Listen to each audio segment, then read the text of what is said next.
My name is Hossein Moghtaderi. I'm an associate lawyer at Filion Wakely here in Toronto, and I practice labor and employment law.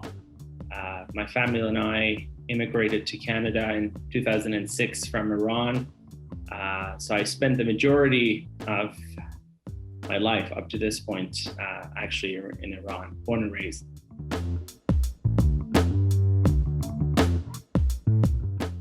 The million-dollar question. I don't know of any time when I wasn't gay. That may be the best way to answer that question. We all go through various phases in our lives of school, of getting to know yourself, to finding yourself. But I don't remember a particular time when a bulb went off and I thought, I'm gay, as opposed to not being gay. So it's a non-answer, but I think deep down I always was and knew that I was gay.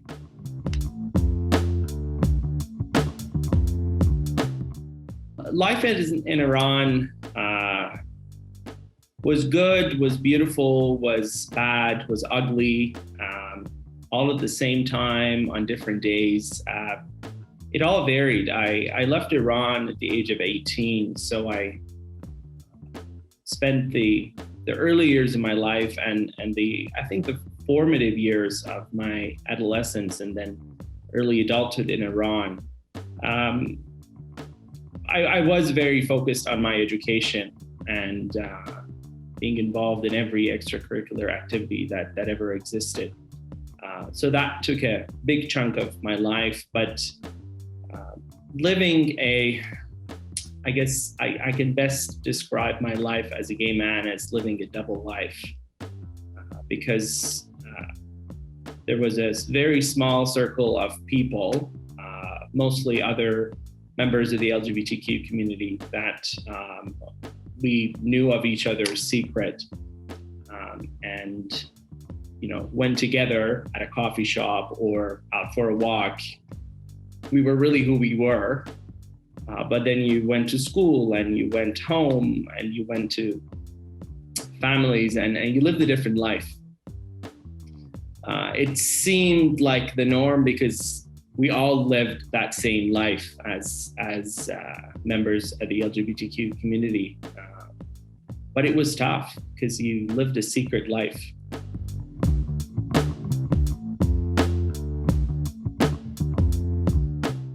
Was it dangerous? What is not dangerous in Iran may be a better question. It absolutely was dangerous. You would not live a double life or a secret life if you did not fear repercussions, be it at home, among friends, or vis-a-vis the society and the government. There were numerous stories that I recall with great pain of my friends having had run-ins with the government and the authorities when they were either outed or exposed or fell in a trap that was laid for them. So there was this constant fear that something could happen, whether you were out for a walk with your lover or you were sitting in a cafe with a friend of yours, and that cafe was known to be a spot for the members of the community to hang out. Anything could happen. So there was this constant fear that something was going to happen. But having lived it for so long, it just became part of the routine. It's sad that was the routine, but it became kind of normal. You just lived that life.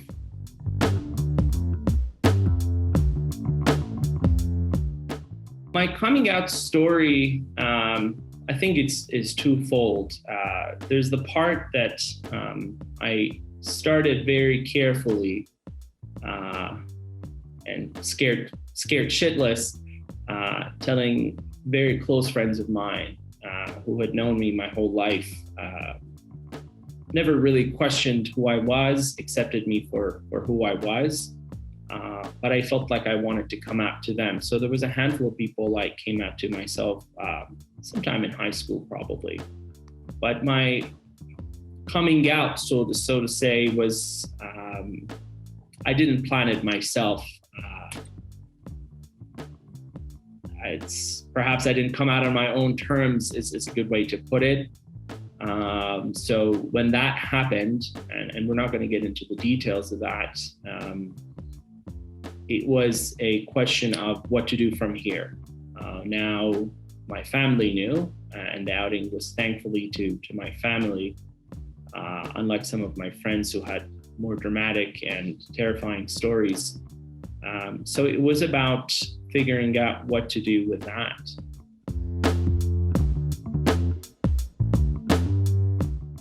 My story is not too different from many people out there, at least at the beginning. Your parents find out, there's the stage of shock. I think everybody, it's almost like a textbook definition of coming out, Iran. There's the shock, then there's the denial of, no, how could this be? You don't know what's going on. Then there's a stage of, I don't know what to call it, but this is just a phase, Hossein, it will pass. Like, makes me sick to my stomach to think about the number of times people told me it's just a phase, it will pass. And here we are 20 years later, I'm still in that same stage. So it was tricky. It was a constant negotiation of who I was and how my relationship was vis-a-vis my parents. This newly found secret to them was one they wanted to guard with everything they had, because part of their coping mechanism, I think, was to contain the story.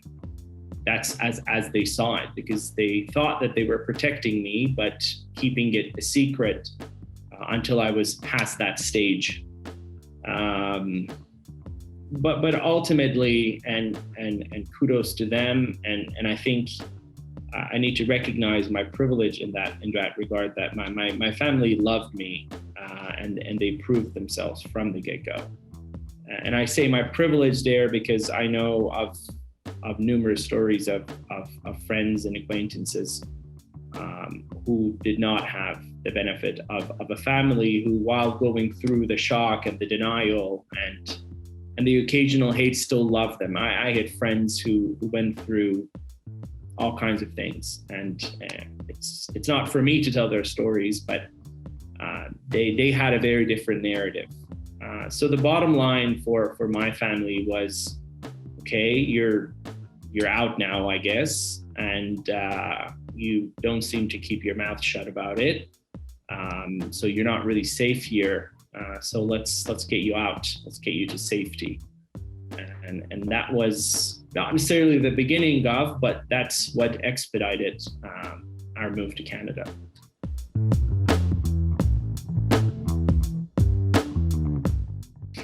When my family and I moved to Canada in 2006, the world turned for the better. Good riddance.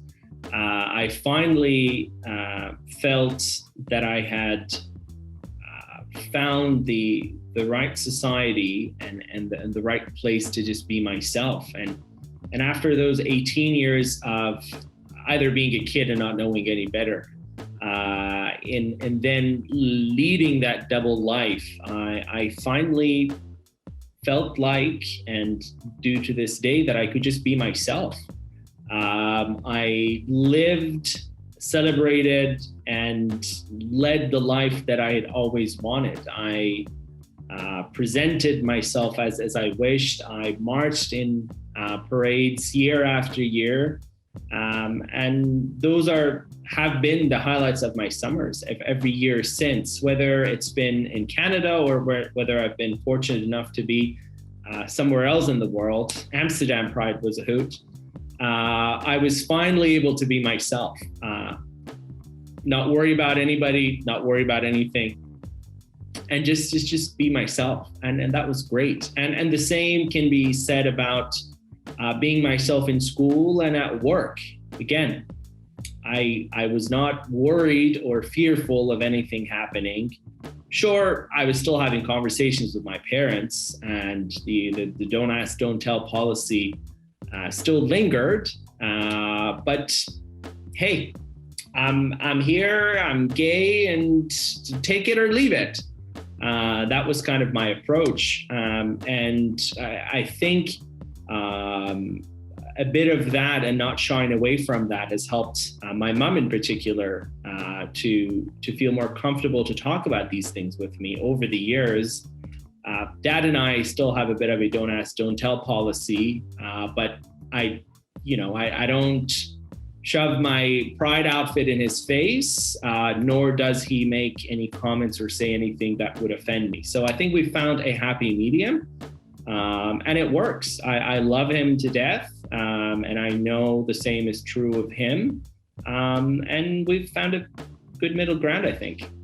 Could be better, but I'll take it.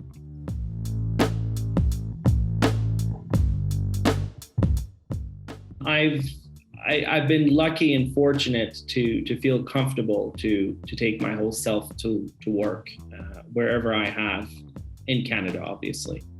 And I think it's important to keep in mind that not everybody should and will feel comfortable being out at work or talking about their same-sex partner and that kind of thing. So I think leaving aside assumptions is a great thing to do, but I have felt comfortable and I have felt an obligation and a sense of duty to lead by example. Now that I am comfortable, I'm in a place and a position in the society where I can freely, without the fear or risk of being persecuted or subject to some sort of penalty, be myself. I do exactly that. I make a point of always having a rainbow flag in my office so that when I have other colleagues or students come to my office, they know that there is another gay individual in the office and they feel safe and comfortable to be who they are. And hopefully that will make them feel comfortable. This practice of mine became kind of a permanent thing after a former colleague of mine in one of my workplaces had actually been in the workforce for longer than I have.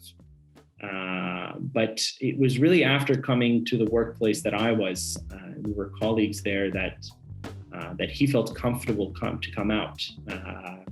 He regularly said, I've had a boyfriend for close to 10 years, and I've always played and lived that double life, which to me was astonishing, but also resonated because I had lived that, so I knew what that was.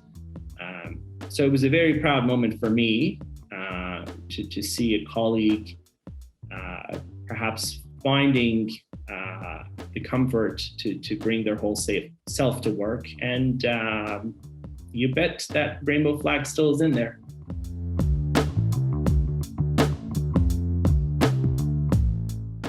Coming out, I think, is a very personal and unique experience, and everybody needs to do it the way they want and when they want.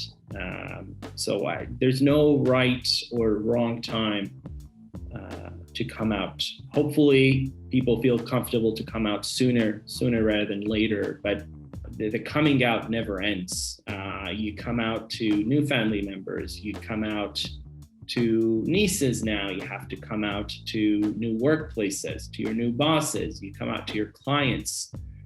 So it kind of never ends in that sense, but we're certainly privileged to live in a society such as the one we have in Canada that for the most part, people are appreciated and accepted for who they are.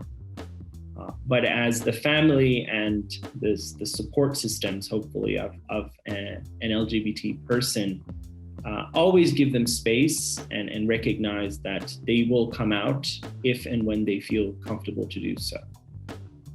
So that's very key. In terms of what the parents and family of the Iranian LGBT community can do, given the particular prejudice, some of which I have alluded to today, that exists in our community. I think we need to even do more. Go out and educate yourself, learn, but at the end of the day, even if you don't do that, just love your son and your daughter and your sister and your brother for who they are, not for who they love.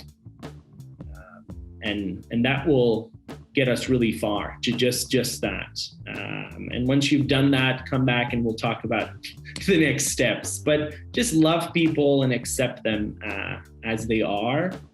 Don't question people's decisions. Don't tell people that you're going through a phase.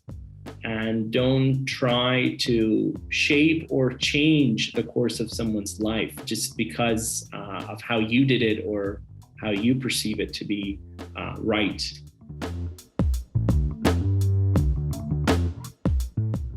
I think it's incumbent on all of us to engage in dialogue, and organizations and groups such as Yara, I think, are particularly well situated to convene these conversations and create a positive and open space for these conversations. So, it's a privilege for me to have had this opportunity to join, and I welcome any and all of you to continue these conversations and engage.